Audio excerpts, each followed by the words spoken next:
बोले त्रिकालवर्ती नौ देवताओं की, मूलनायक श्री चिंतामणि पार्श्वनाथ भगवान की, आचार्य भगवंत गुरुवर श्री विद्यासागर जी महाराज की, परम पूज्य आचार्य श्री शमय सागर जी महाराज की, परम पूज्य मुनिवर श्री निर्दोष सागर जी महाराज की।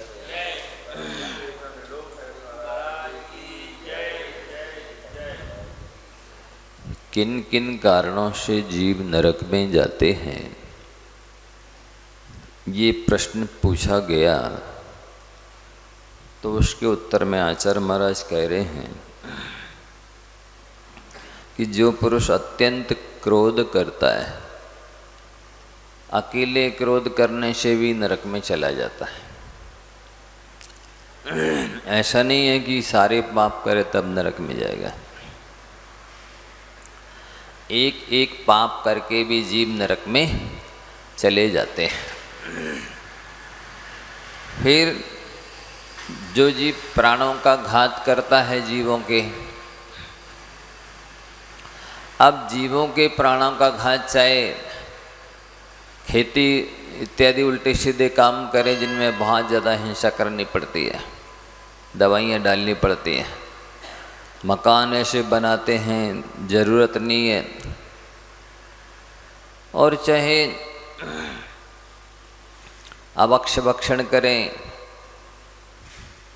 और जितनी भी अभक्ष दवाइयाँ हैं उनको बेचें। वरांग चरित्र में तो यहाँ तक लिखा कि अनछना पानी उपयोग करने वाला भी नरक में जाता है। फेंकते खूब बर्बाद करते हैं अनछना पानी,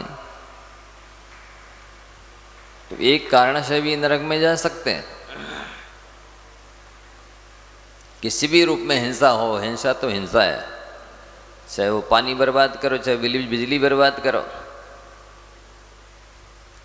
और चाहे पंखा कूलर चलाओ, हिंसा तो हिंसा है। षटकाय के जीवों की हिंसा होती है,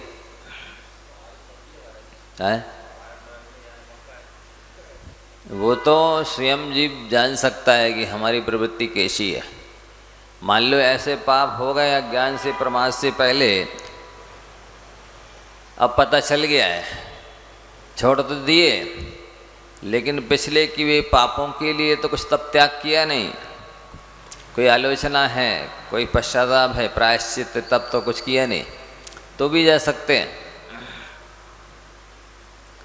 नहीं, वो तो अज्ञान से पाप हो गए, हो तो गए, लेकिन पता चल गया ना कि ये हमने पाप किए हैं, गलती की हैं, व्यसन किए हैं, तो वो जो कर्म बंधे हैं उनके निराकरण करने के लिए आपने क्या किया? कौन सा तप किया? कौन सा त्याग किया? कौन सा दान दिया? वो क्वालिटी और क्वांटिटी देखनी होगी ना। जिस क्वालिटी और क्वांटिटी में आपने पाप किया है, उस क्वालिटी और क्वांटिटी में आपने प्रायश्चित तप नहीं किया है, दान त्याग नहीं किया है, तो भले वर्तमान में नहीं कर रहे, पिछले किए हुए कर्मों के फल से भी आप जा सकते हैं नरक में। इसलिए त्याग करना भी आवश्यक है और पिछले के कर्मों के नाश के लिए तप करना भी आवश्यक है। दो ये बहुत बड़ी ताकत है जीव के पास, जिसके माध्यम से अपनी ऊर्ध्वगति कर सकता है। तप और त्याग दोनों महान गुण हैं, महान तप है, महान धर्म है, महान मनुष्य के पास शक्तियां हैं। वो चाहे तो इस जन्म के क्या करोड़ों अनंतों जन्मों में किए हुए कर्मों को भी नष्ट कर सकता है। तप और त्याग में ऐसी ताकत, लेकिन वो करना नहीं चाहता। अथवा जो पुरुष देव धर्म गुरु का विरोध करता है, अब मान लो किसी अन्य कास्ट में जन्म ले लिया, जाति में, संप्रदाय में, तो वे जन्म से ही जो सच्चा है उससे द्वेष रखते हैं, बैर रखते, विरोध रखते, नफरत रखते, घृणा रखते, द्वेष, निंदा करते हैं। तो अभी और कुछ ना पाप करें, केवल सच्चे देव धर्म और गुरु की निंदा करने मात्र से नरक में जा सकते हैं। नफरत करने मात्र से, द्वेष रखने मात्र से नरक में जा सकते हैं। किसी भी जाति के हों, यदि श्रद्धा भक्ति नहीं रखते हैं तो दुर्गति पक्की है ही।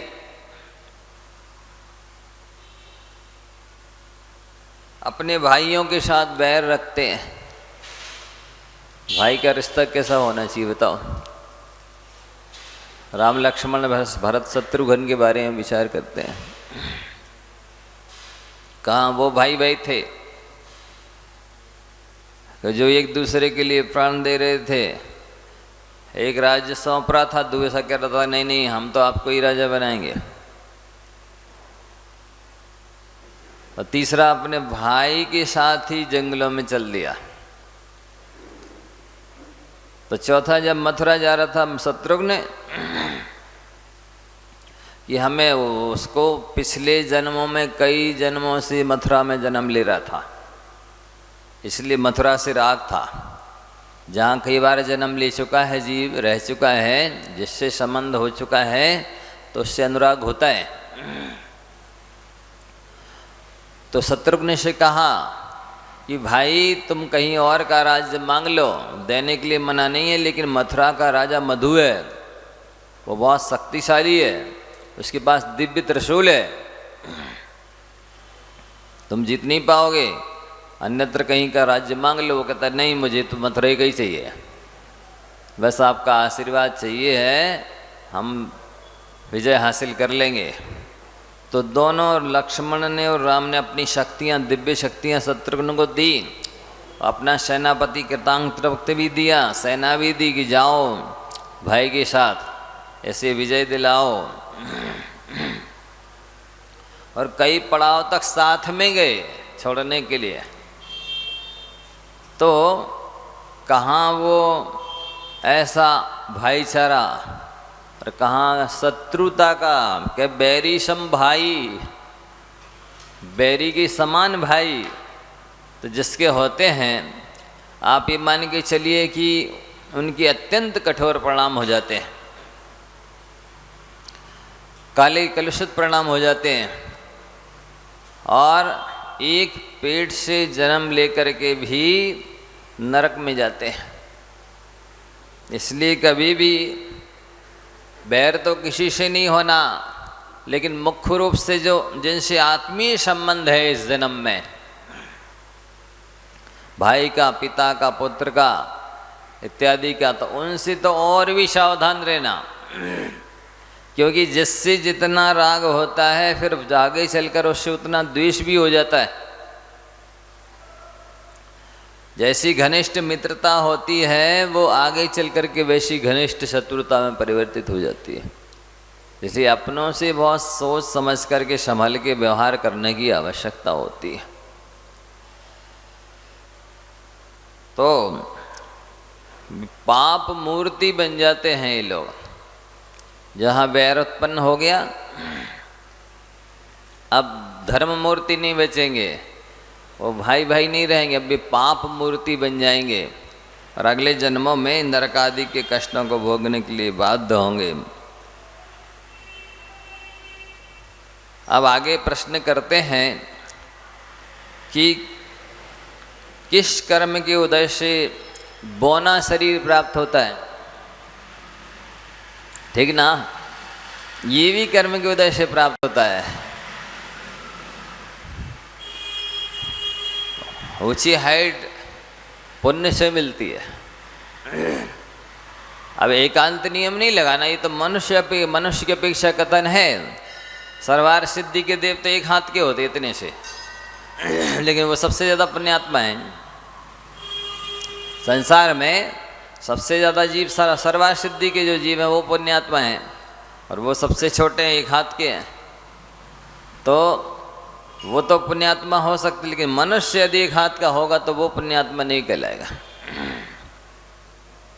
हाइट अच्छी होती है, ऊंची हाइट अच्छी मानी जाती है, लेकिन नारकियों की सप्तम नरक में 500 धनुष की बगाना है। 2000 हाथ का शरीर है, एक धनुष 4 हाथ का होता है। तो 2000 हाथ ऊंचा शरीर है, तो ऊंची अफगान अच्छी मानी जाती इसलिए अच्छा नहीं, नरक की अपेक्षा तो वो रहा है वो, क्योंकि वहाँ उतना बड़ा शरीर है और तिल तिल करे देह के खंड असुर भिड़ावे दुष्ट प्रजन, तिली के दाने बराबर टुकड़े टुकड़े कर दिए जाएंगे तो वो अभिशाप होता है, ज़्यादा दुखदायी होता है। मनुष्य की अपेक्षा से कथन है तो कहते हैं जो पुरुष अपने अभिमान शरीर के अभिमान से छोटे बामन शरीर को धारण करने वालों की निंदा करता है, आप ये मान के चलिए जितनी भी जीवों में कमियां हैं, त्रुटियां हैं, दोष हैं, अवगुण हैं, उनको देख करके आप यदि किसी भी रूप में खोटा भाव करते हैं, उनका तिरस्कार करते हैं, अपमान करते हैं, दुर्व्यवहार करते हैं, हंसी उड़ाते हैं, दिल लगी उड़ाते हैं, उनके प्रति खोटे भाव रखते हैं, तो उससे ऐसा ही कर्म का बंध होगा कि अगले जन्म में आपको भी वही दशा दुर्दशा प्राप्त होगी। ऐसा नियम है। आप जिस चीज़ की अनुमोदना करेंगे वो चीज़ अगले जन्म में मिलेगी। गुणी जनों को देख हृदय में मेरे प्रेम उमड़ावे, यदि आप देख करके गुणवानों को प्रसन्न होते हैं, उनके प्रति बहुमान सेवा का भाव रखते हैं, विनय करते हैं, तो वे गुण प्राप्त होंगे। यदि दोषों को देख करके खोटे भाव करेंगे या अहंकार करेंगे तो फिर वो ही दुर्दशा आपको अगले जन्म में मिलेगी। इसलिए किसी की भी कोई भी कमी है उसके प्रति ना तो भाव खराब करना है और ना उस व्यक्ति के प्रति दुर्व्यवहार करना है। यदि आप नहीं चाहते हैं वो दुर्दशा को, आप उसे अच्छा नहीं मानते हैं, तो आपको उसके प्रति फिर भाव खराब भी नहीं करना चाहिए और व्यवहार भी खराब नहीं करना चाहिए। फिर लिख रहे हैं कि जो अपने से किसी भी चीज़ में हीन है, ऊन है, कम है और उनकी निंदा करते हैं, साथ ही अपमान करते हैं, वह उनका घात भी करता है। अब आप देखो बेचारे जो दीनहीन अनाथ पशु पक्षी हैं कत्ल खानों में और जहाँ मांसाहार इत्यादि किया जाता है वहाँ पर किस तरह से उनके साथ दुर्व्यवहार किया जाता है, बेरहमी से व्यवहार किया जाता है, कैसे उनके हाथ पैर काटे जाते, कान काटे जाते, गर्दन काटी जाती है, पंख उखाड़ दिए जाते हैं, किस तरह से गर्दन मड़ोड़ दी जाती है, बिल्कुल भट्टा भाजी की तरह, कोई जरा भी दया नहीं, रहम नहीं, क्योंकि वो उनके नेचर में आ गया, रोज करने की आदत पड़ गई। तो वो जैसे लोग सब्जी बनाते हैं वैसे वो जीवों को काटते हैं।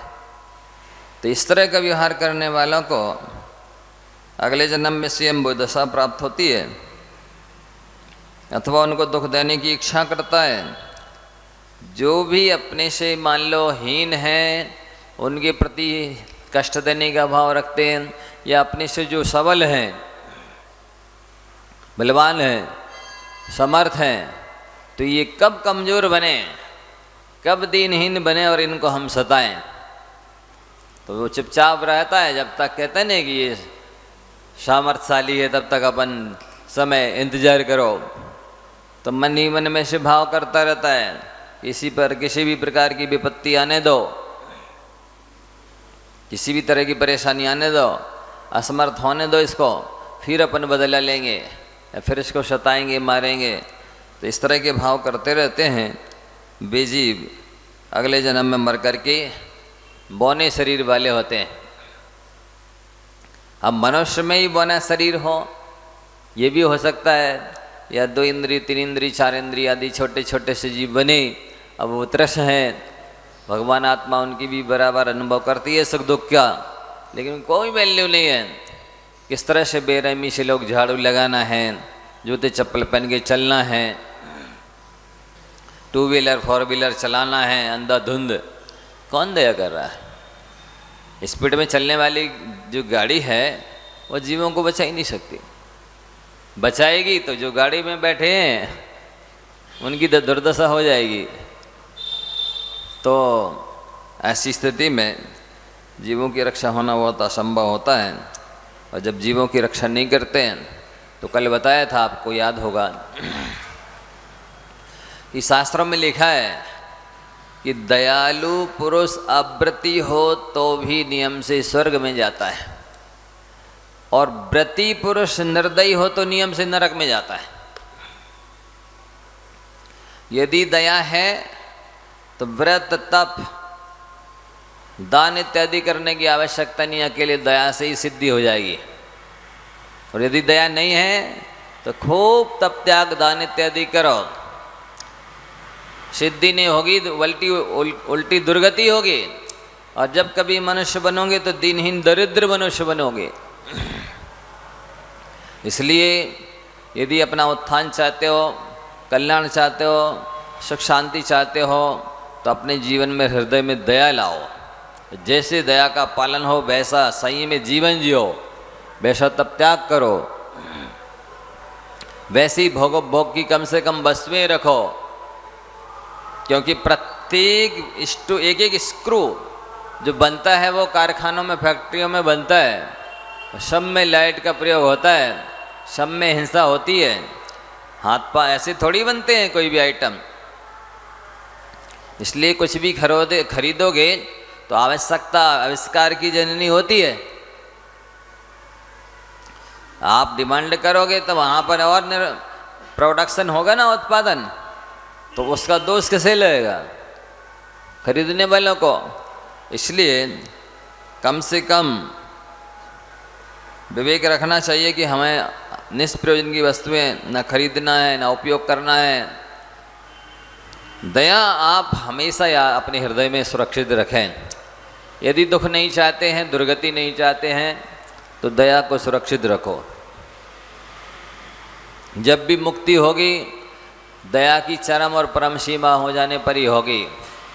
यदि दया नहीं रही तो कुछ भी कर लीजिए, कितने ज्ञान हो, कितने दान हो, कितनी तीर्थ यात्रा हो, कितनी तप त्याग हो, कुछ भी हो, बिना दया के तो सिद्धि होने वाली है ही नहीं, सुख शांति मिलने वाली है ही नहीं, सुकून मिलने वाला है ही नहीं।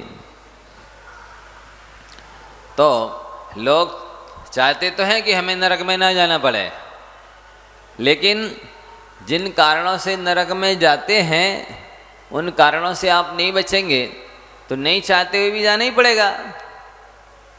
कहीं ऐसा थोड़ी है कि हाँ आपकी इच्छा नहीं है तो चलो कोई बात नहीं, आप मत जाओ। किसकी इच्छा है वो आ जाओ। किसकी इच्छा है बताइए? कौन जाना चाहता है? जाना कोई नहीं चाहता है, लेकिन जिन कारणों से नरक मिलता है, जो 7 व्यसन हैं, जुआ, मांस, मदिरा, वेश्या, हिंसा, चोरी, परस्त्री सेवन, ये 7 व्यसन हैं, नरक में ले जाने वाले हैं। तो आप देख लो, शादी हो गई फिर भी परस्त्री पर पुरुष का सेवन चल रहा है, नहीं हुई उनकी तो चल ही रहा है। ये सब नरक की तैयारी नहीं कर रहा है। वेश्या सेवन, परस्त्री सेवन दोनों ही नरक के कारण है। चोरी है, कितनी मात्रा में चल रही, धर्म के नाम पर चोरी, व्यापार के नाम पर चोरी, सर्विस के नाम पर चोरी, काम के नाम पर चोरी, सब व्यसन है और नरक में ले जाने वाले हैं। तो अभक्ष भक्षण है, नरक में ले जाने वाला है।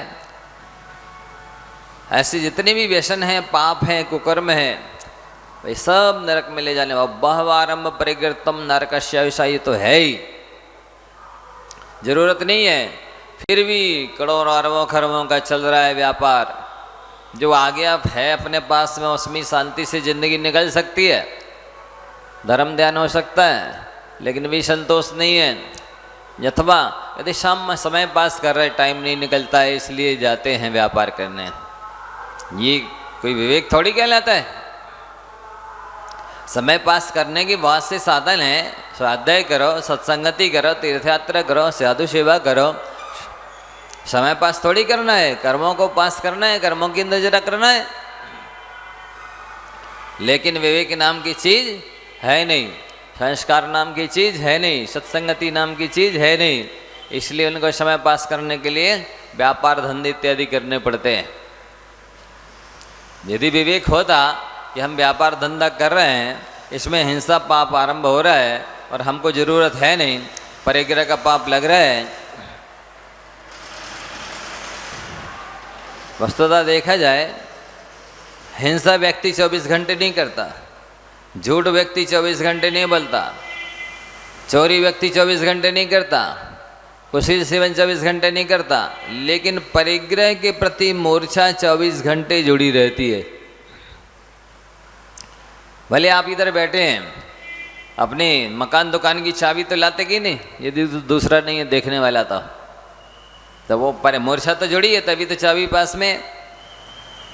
तो ये जो मूर्छा है वो 24 घंटे 12 महीने जब से जुड़ी रहेगी, जब तक जुड़ी रहेगी, बिल्कुल पाप का ही बंद कराएगी, प्योर निखालिस। लोभ से मूर्छा से व्यक्ति जो कर्मों का बंद करता है, करोड़ों जन्मों में तपस्या करने पर बड़े कष्ट से नष्ट होते हैं। ऐसा है ये कर्म, इस तरह से वज्र की तरह चिपकता है आत्मा में, लेकिन व्यक्ति की मूर्छा खत्म नहीं होती है, बेहोशी खत्म नहीं होती उसकी, उसके प्रति जो आसक्ति है ये चलता रहता। तो कल आपको बताया था कितने विघ्न बहुल है जीवन। आप देखो जरा, कितनी समस्याओं से घिरा हुआ जीवन है। अब इस सब के बीच में धर्म ध्यान करना, परिणामों को संभाल के रखना कितना कठिन काम है। जरा भी मन के प्रतिकूल कोई परिस्थिति निर्मित होती है और तुरंत आर्ध्य ध्यान, अनिष्ट संयोग नाम का आर्ध्य ध्यान चालू हो जाता है। और बस चलता नहीं है कि हम इसका प्रतिकार कर सके, बस केवल भाव खराब कर लेता है, कर्म बंद कर लेता है, कुछ कर सकते ही नहीं है। हल्ला गुल्ला हो रहा है, प्रतिकूल परिस्थिति निर्मित हो रही है, बस भाव खराब करता है, केवल कर कुछ नहीं सकता। तो आप नरक में कोई नहीं जाना चाहे और नरक में ले जाने वाले जो कारण हैं उनको नहीं छोड़े तो नियम से नरक जाना तो पक्का है ही। जो नहीं जाना चाहते उनको 7 व्यसन छोड़ने चाहिए, 5 पाप छोड़ने चाहिए, 4 कषाय छोड़ने चाहिए, खोटे कर्म जितने हैं ये सब छोड़ने चाहिए। यदि और इसी तरह से पशु गति में बताओ, आपसे पूछे किसी से, कोई कुत्ता बनना चाहता है, शेर बनना चाहता, सांप, छिपकली, शुअर, बोलो 84 लाख योनियों में 62 लाख योनियां मात्र पशु गति की हैं।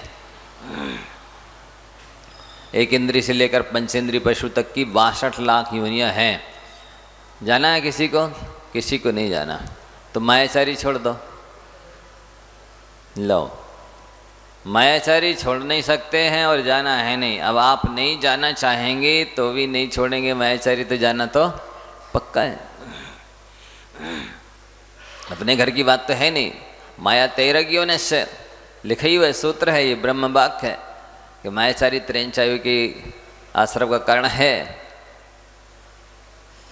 और साथ ही योग वक्रता विषम बादनम चा शुभस्य नामना, योगों की वक्रता, मन में कुछ, वचन में कुछ, काय में कुछ, ये वक्रता कहलाती है।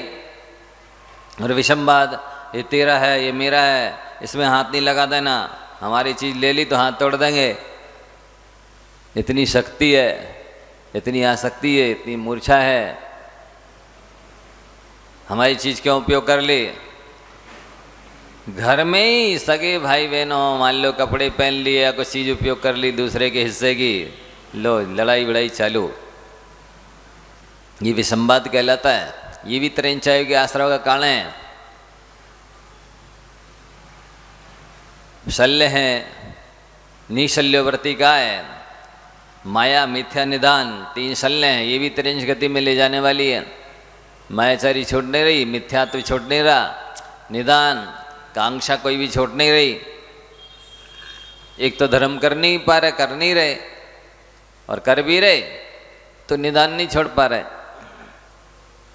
निदान बोलो, कांक्षा बोला, दुकान चाहिए, मकान चाहिए, बीवी चाहिए, बच्चे चाहिए, धन चाहिए, सीमा नहीं क्या क्या चाहिए।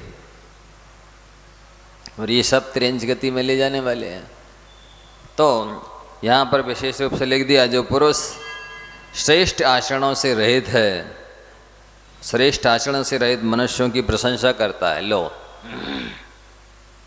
स्वयं का भी घटिया आचरण है और दूसरी जो दूसरों का घटिया आचरण उनकी प्रशंसा कर रहा है, उनको गलत कामों के लिए प्रोत्साहित कर रहा है, गलत काम करने वालों को बढ़ावा दे रहा है, धन दे रहा है।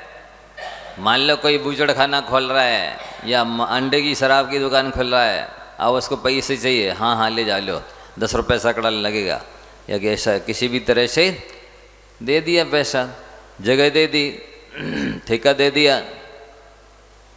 तो ऐसे काम लोग करा रहे हैं, कहलाते उच्च कुल वाले हैं, लेकिन इस टाइप के घटिया काम करेंगे तो पशुगति और नरक गति तो मिलने वाली है ही। और आगे लिखते हैं, देखो ये कहते हैं दोनों गलत कर रहा है, खुद का भी आचरण श्रेष्ठ नहीं है, जो जिनका आचरण श्रेष्ठ नहीं है उनकी प्रशंसा कर रहा है, उनका मनोबल बढ़ा रहा है, उनको सहयोग कर रहा है, सपोर्ट कर रहा है। तीसरा कारण दिया, अभक्ष भक्षण करता है। देख लो, 4 अंगुल की जिह्वा है, उस 4 अंगुल की जिह्वा के पीछे व्यक्ति अनादिकाल से लेकर आज तक 84 लाख योनियों में भटकता चला आया है। ज्ञानाड़ों में शुभचंद्राचार्य महाराज ने तो लिखा है कि 4 अंगुल की जिह्वा और 4 अंगुल की स्पर्शन इंद्रिय के वशीभूत होकर के ये जीव अनंत बार नरकों में गया है, अनंत बार नरकों में गया है। घाटी उतरे माटी हो ही जाना है, कुछ भी खा लो, जिह्वा के नीचे गया सो सब विष्टा बन गया, मलमूत्र बन गया, दुर्गंधित पदार्थ बन गया, उसकी कोई वैल्यू नहीं है। दोबारा निकालेंगे तो लोग देखना भी पसंद नहीं करेंगे, ऐसी दशा उसकी हो जानी है। लेकिन उस 4 अंगुल के पीछे पूरा मनुष्य पर्याय बर्बाद कर देगा, पूरा अपना भविष्य बर्बाद कर लेगा, लेकिन छोड़ नहीं पाएगा। ऐसी दास्ता, ऐसी आसक्ति, ऐसा विवेक, ऐसा संयम निंदनीय है। कैसा आत्मवान है, आत्मा होकर के स्वयं आत्मवान नहीं है, जितेंद्रिय नहीं है, स्वयं सामर्थ्यशाली होकर के भी, स्वयं सुख का भंडार होकर के भी उन अभक्ष पदार्थों को खा करके सुख खोज रहा है, कैसा अज्ञान है। चौथा कारण दिया है, देव धर्म गुरु की निंदा करने वाला भी पशु योनि को प्राप्त होता है। अब आप देखो, कहलाते तो धर्मात्मा है, जैन है, उच्च कुलीन है, लेकिन जहाँ कहीं 2 लोग 4 लोग मिले बैठे और वह भी महाराज से हैं, वे महाराज से हैं, वे ऐसा कर रहा है, वे ऐसा कर रहे हैं, केवल नेगेटिव विचारधारा है, दोषग्राही दृष्टि है, कमियां ही कमियां दिख रही। जो अच्छे हैं उनकी प्रशंसा तो नहीं करेंगे, ना अच्छे लोगों का अनुसरण करेंगे, ना उनका सहयोग करेंगे, सपोर्ट करेंगे, उनकी चर्चा नहीं लाएंगे। जो अच्छे लोग हैं, जिनमें कमियां हैं बस उनकी चर्चा चालू, उनकी निंदा चालू, उनकी टांग खींचना चालू करेंगे। तो ये पशुगति में ले जाने वाले कारण हैं। और एक कारण लिखते हैं, पशुओं पर अधिक बोझ हिलाते हैं। अब आप देखो, पशुओं की तो है ही दुर्दशा, मनुष्यों को भी पैकेज तो बड़ा दिए जा रहा है। 1 महीने में 1 लाख कमा रहा, 2 लाख कमा रहा, 5 लाख कमा रहा, 10 लाख कमा रहा, लेकिन भोजन तक का टाइम नहीं है, सोने के लिए समय नहीं है, कहीं आने जाने के लिए टाइम नहीं है। इतना ज़्यादा कैमरे लगा रखे हैं, खड़े खड़े जैसे तैसे भोजन कर रहे, कौम इतना ज़्यादा ले रहे। ये अति भारारोपण कहलाता है।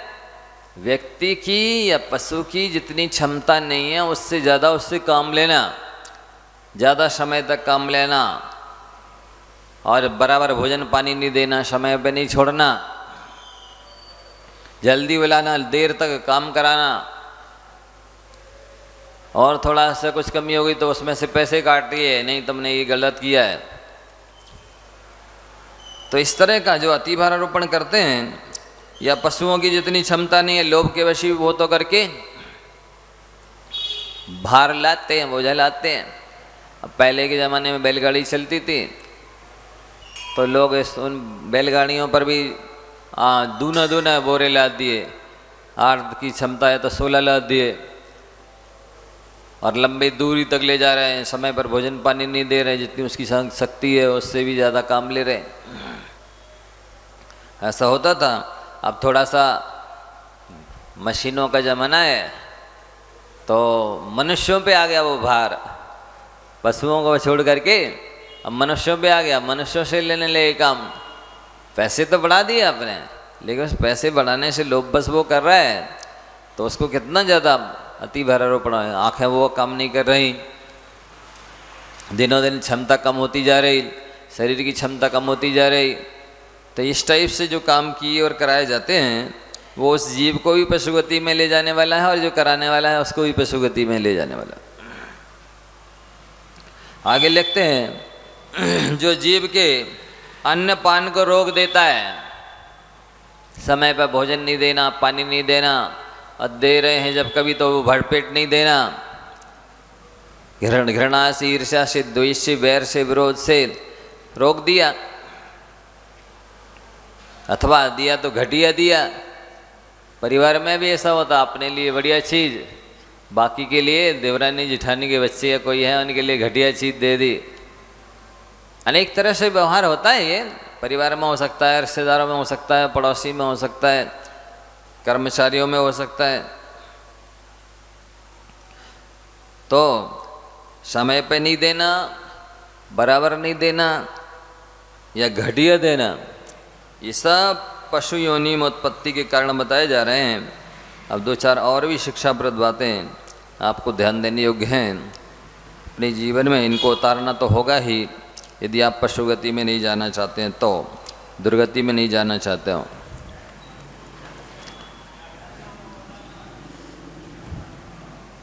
हाँ बहुत बढ़िया। व्यक्ति के लिए चेहरा सुंदर दिखाने की इच्छा रहती है। जैसा वो चेहरे को सुंदर बनाता है, यदि वैसा चरित्र को सुंदर बनाए तो वर्तमान भी सुंदर बन जाए और भविष्य भी सुंदर बन जाए। जितना समय, जितना पैसा चेहरे को सुंदर दिखाने में वो लगाता है, यदि वैसा समय और पैसा अपने चरित्र को सुधारने में लगा दे तो निश्चित ही यश भी मिले, सम्मान भी मिले, शांति सुख शांति भी मिले, सद्गति भी मिले। तो सौंदर्यवान बनने की अपेक्षा संवेदनशील बनना बहुत महत्वपूर्ण है। हर स्थान पर संवेदना की आवश्यकता है, दया की आवश्यकता है, करुणा की आवश्यकता है, वात्सल्य की आवश्यकता है, प्रेम की आवश्यकता है। इसके अभाव में आपका जीवन सूना है, रूखा सूखा है और भविष्य तो काला है ही। तो याद हो गया, चेहरे को सुंदर बनाने की अपेक्षा हृदय को संवेदनशील बनाए। एक एक पग, जैसे ही आपकी नींद खुलती है, 3 बातें आप याद रख सकते हैं। पैर रखते ही पाप होता है। हम जैसे ही अपने पलंग से, पाटे से नीचे पैर रखते हैं और नीचे देख के पैर नहीं रखा तो पैर रखते ही पाप होता है। एक एक कदम आपको देख देख करके, फूंक फूंक करके रखना है। संवेदना की यहाँ भी आवश्यकता है।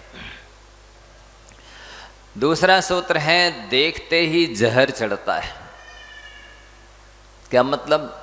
आप किसी भी पदार्थ को देखें, चेतन को देखें, अचेतन को देखें, स्त्री को देखें, पुरुष को देखें, बच्चे को देखें, जितनी चीज़ों को देखेंगे उतने भाव उत्पन्न होते हैं, उतने तरह के परिणाम उत्पन्न होते हैं। इसलिए देखते ही उसको निश्चित है या तो राग रूपी जहर चढ़ता है या द्वेष रूपी जहर चढ़ता है। सावधान रहें कि राग और द्वेष ना हो पाए, ये बहुत बड़ी साधना है। राग द्वेष जैसे उत्पन्न होते हैं, आत्मा की शक्ति हीन होती है, क्षीण होती है, उपादान शक्ति आच्छादित होती है। तो जैसे आप राग द्वेष से बचेंगे, आत्मा में जो अनंत बल है वो धीरे धीरे प्रस्फुटित होने लगता है, प्रकट होने लगता है, उपादान शक्ति जागृत होती है। आत्मा बलशाली बनती है। लेकिन संसारी प्राणी समझते ही नहीं है कि मेरी शक्ति क्यों ह्रास को प्राप्त हो रही है, मेरे पास ताकत क्यों नहीं है। न शारीरिक ताकत है, न वाचनिक ताकत है, न मन में ताकत है, न आत्मा में ताकत है, कहाँ चली गई। आत्मा के पास अनंत शक्ति है, अनंत ज्ञान है, अनंत गुण है, अनंत सुख है, कहाँ चला गया वो। इन दो चीज़ों ने, राग और द्वेष इतने खतरनाक हैं, इन दो चीज़ों ने आत्मा की सारी रिद्धियों को, सिद्धियों को, शक्तियों को नष्ट कर डाला है। काव्य पुब्बदिशे पुग्गल दब्बस्य ईर्षि सत्ती के वर्णान सहावो जीवस्य विनास्तु जय। पुद्गल में एक ऐसी अपूर्व शक्ति है, असीम क्षमता है कि आत्मा के अनंत बल को भी उसने ऐसा आच्छादित करके रखा है कि बेचारा चेहरे की मक्खी नहीं उड़ा पा रहा है, उठने बैठने में सक्षम नहीं है, करवट लेने में सक्षम नहीं है। ऐसी शक्ति है, उसने जड़ बना दिया आत्मा को, अचेतन जैसा बना दिया, बिल्कुल दीनहीन कायर लाचार बना दिया, मजबूर बना दिया, पराधीन बना दिया। कहाँ से आई ये? उस पुद्गल के पास थोड़ी बुद्धि है, पुद्गल के पास द्वेष नहीं है कि उसने आत्मा की शक्ति को आच्छादित कर दिया, नष्ट भ्रष्ट कर दिया। ये तो इस जीव ने स्वयं अपराध किया है, इस जीव ने स्वयं गलती की है। कहते ना, हाथ रख कर कुल्हाड़ी पटक दी, कुल्हाड़ी की गलती है, बताइए किसकी गलती है? हाथ क्यों कट गया? स्वयं की गलती से। ठीक इसी प्रकार ये संसारी प्राणी राग द्वेष करते रहते हैं, उससे आत्मा की शक्ति घटती जाती, घटती जाती, घटती जाती है। कर्म उस पर प्रभावी होते जाते हैं, उनकी रिद्धियों सिद्धियों को, सुख को, शांति को, बल को, ज्ञान को, सब को ढक के रख देते हैं, आच्छादित कर देते, नष्ट जैसा कर देते। जैसे पानी है, आपने अग्नि पर रख दिया पानी को, धीरे धीरे धीरे धीरे उसमें उष्णता प्रविष्ट होने लगी। प्रवेश करते करते करते उसने बिल्कुल पानी को खौला दिया। बताइए कहाँ गई शीतलता? पानी का स्वभाव शीतल है कि गर्म? कहाँ है? आप हाथ डाल के देखना, कहाँ गई शीतलता? शीतलता उसका स्वभाव है, लेकिन अग्नि की संगति से वो पानी ने अपना स्वभाव खो दिया, नष्ट कर दिया। ऐसा लग रहा है जैसे अभाव हो गया। अब पानी में शीतलता कहाँ से आएगी? अब तो आ ही नहीं सकती, क्योंकि वो तो खौल गया, गर्म हो गया, अब तो नष्ट ही हो गया, अभाव हो गया उसका शीतलता का। नहीं, जैसे ही वो अग्नि की संगति को छोड़ेगा, अग्नि से दूर होगा, धीरे धीरे अग्नि उसमें से निकलना शुरू हो जाएगी और उसकी शीतलता प्रकट होना शुरू हो जाएगी। ठीक ऐसे ही आत्मा के साथ है। आत्मा जैसे जैसे राग द्वेष रूपी अग्नि से दूर होगा, आत्मा की जो ज्ञान, दर्शन, बल, सुख आदि जितनी भी अनंत रिद्धियाँ, सिद्धियाँ, शक्तियाँ आत्मा के अंदर हैं, वो प्रकट होना शुरू होती है। लेकिन ये जीव एक क्षण के लिए राग द्वेष से दूर नहीं होता, कोशिश ही नहीं करता बचने की। समझते ही नहीं पहली बात तो कि राग द्वेष करना में ये मेरी आत्मा के लिए घातक है, ये विभाव है, ये विकार है, इससे मेरी शक्तियाँ नष्ट होती हैं। सोचो आप, निगोदिया जीव के पास भी जितनी शक्ति केवल ज्ञानी के पास है, सिद्ध परमात्मा के पास है, उतनी शक्ति है, उतनी ज्ञान है, उतनी सुख है, उतनी बल है, उतनी रिद्धियां सिद्धियां, सब कुछ है। लेकिन दिख ही नहीं रहा कि यहाँ जीव है भी कि नहीं है। इस तरह उसकी सारी रिद्धियां सिद्धियां शक्तियां नष्ट हो गई, दब गई, आच्छादित हो गई। जैसे दृष्टांत दिया ना, पानी खौल गया, आप कहीं से कहीं तक देखिए, कहाँ है शीतलता? कहीं नहीं दिख रही, बिल्कुल आग का रूप धारण कर लिया उस पानी ने। जैसे आग जलाती है, अब पानी डाल दे तो पानी जला देगा,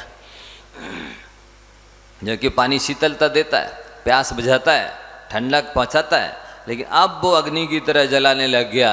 ठीक ऐसे ही ये संसारी प्राणी जब राग द्वेष करते हैं तो वो बिल्कुल अपने स्वभाव को खो देते हैं, नष्ट कर देते हैं और बिल्कुल जड़ की तरह, पुद्गल की तरह, अचेतन की तरह हो जाते हैं।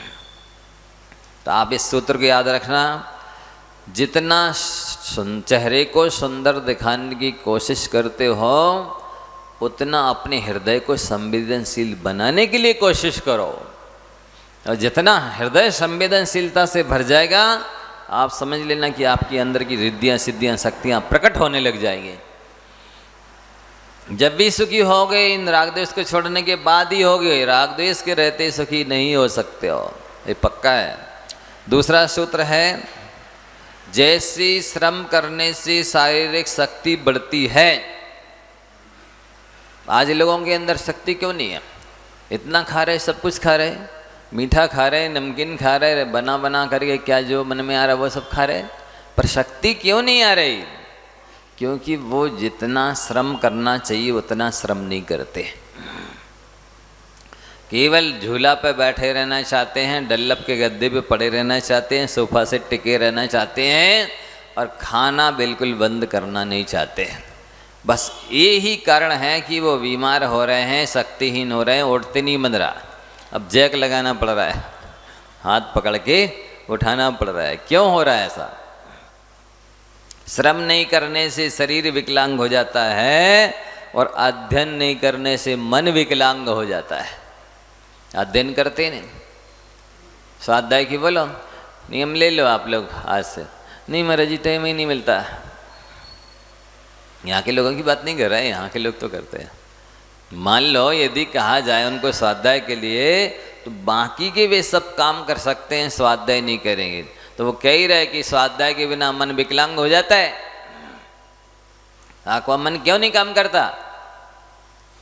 उनसे कहो चिंता नहीं किया करो, चिंतन किया करो।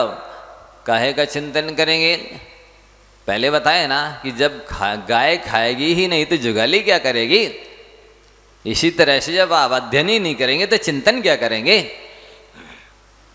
बिना ज्ञान के ध्यान थोड़ी होता है, पहले ज्ञान प्राप्त करना पड़ता है फिर ध्यान होता है। तो अध्ययन के बिना मन विकलांग होता है। ये संसारी प्राणी क्यों जड़ की तरह हो रहे हैं? इनको कहीं दिमाग चलता ही नहीं है। दिमाग में भूसा भरा है क्या कि गोबर भरा है क्या है? अरे दिमाग तो ज्ञान का खजाना है, ज्ञान का स्टोर रूम है, ये पावर हाउस है। लेकिन उसका उपयोग तभी होगा जब अध्ययन करेंगे तो चिंतन चालू हो जाता है। आप आँख बंद करके किसी विषय पर सोचना तो चालू करो, इसमें क्या हानि है, क्या दोष है, क्या लाभ है, क्या गुण है, इसका उपयोग कैसे हो सकता है, इसका सदुपयोग कैसे हो सकता है, इसका दुरुपयोग कैसे हो सकता है। चिंतन करना शुरू तो कीजिए। अरे अपने आप अंदर से चिंतन धारा फूट पड़ती है, लेकिन ना अध्ययन करना ना चिंतन करना, बस चिंता करते रहना। चिंता करने से और ज्ञान पर आवरण पड़ता है, ज्ञान आवरण कर्म का बंद होता है और सारी शक्तियाँ जितनी आत्मा की वे सब आच्छादित होती हैं। इसीलिए कहा जाता है कि चिंता चिता समान है, बिंदु मात्र का फेर, और चिता दहे निर्जीव को चिंता जीव समेत। चिंता और चिता में एकमात्र बिंदु का अंतर है। चिंता जैसे चिता मुर्दे को, डेथ बॉडी को जलाती है और चिंता इस जीव सहित शरीर को जलाती है। और चिंतन चिदानंद के पास ले जाता है। यदि चित्त का आनंद, आत्मा का आनंद लेना चाहते हो तो ज्ञान स्वाध्याय करो और फिर चिंतन करो। फिर आप देखो घंटों घंटों पता नहीं चलते कहाँ खो गए हम, कहाँ चले गए थे। और जब मन एकाग्र हो जाता है, आत्मा में लीन विलीन हो जाता है चिंतन में, तो सारे कर्मों की निजात बहुत तेजी से होने लग जाती है। तो ये दूसरा सूत्र है कि श्रम के बिना शरीर विकलांग हो जाता है और चिंतन के बिना मन विकलांग हो जाता है। मतलब आप सैनी होते हुए भी असैनी जैसे हो रहे हैं। लिखा ही है, जो जिनवाणी उर न धरत है, सैनी होके असैनी। आप ही लोग बोलते, अभी बोलोगे जिनवाणी स्तुति के बाद। कई चीज़ें तो वो ये समझते हैं कि जिस लाइन मंदिर में ही बोलना पड़ती है, ये लाइनें जिनवाणी स्तुति के समय बोलना पड़ती है। देव भज वरिहंत को, अरे जिनवाणी के बाद बोलना है कि भजना है? गुरु सेवन रंत, जिनवाणी के बाद बोलना है कि गुरु की सेवा करनी है? दया धर्म पालो सदा, अरे सदा दया धर्म पालना है कि जिनवाणी की स्तुति के बाद बोलना है? जिनवाणी स्तुति में बोलना है? केवल बोलना है बस। ये हमें करना भी है, ये तो उपयोग जाता ही नहीं है। जा वाणी के ज्ञान ते